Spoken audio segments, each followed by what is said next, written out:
In the beginning, God created the heaven and the earth. I stopped struck with admiration at this thought. What shall I first say? Where shall I begin my story? Shall I show forth the vanity of the Gentiles? Shall I exalt the truth of our faith? The philosophers of Greece have made much ado to explain nature, and not one of their systems has remained firm and unshaken, each being overturned by its successor. It is vain to refute them. They are sufficient in themselves to destroy one another.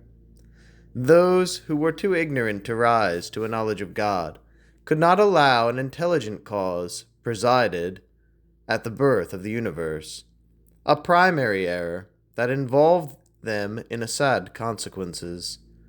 Some had recourse to material principles and attributed the origin of the universe to the elements of the world.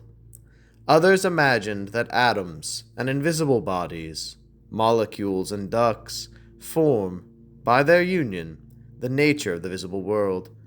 Atoms, reuniting or separating, produce births and deaths. And the most durable bodies owe their consistency to the strength of their mutual adhesion. A true spider's web, woven by these writers, who give to heaven, to earth, and to the sea so weak an origin, and so little consistency. It is because they knew not how to say, "In the beginning, God created the heaven and the earth." Deceived by their inherent atheism, it appeared to them that nothing governed or ruled the universe, and that was given all up to chance.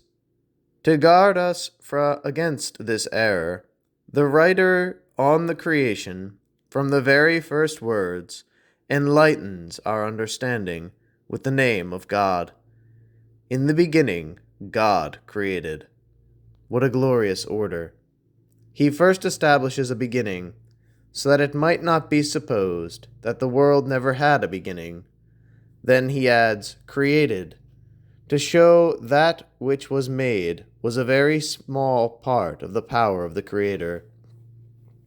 In the same way that the potter, after having made with equal pains a great number of vessels, has not exhausted either his art or his talent, thus the Maker of the universe, whose creative power, far from being bounded by one world, could extend to the infinite, needed only the impulse of his will to bring the immensities of the visible world into being.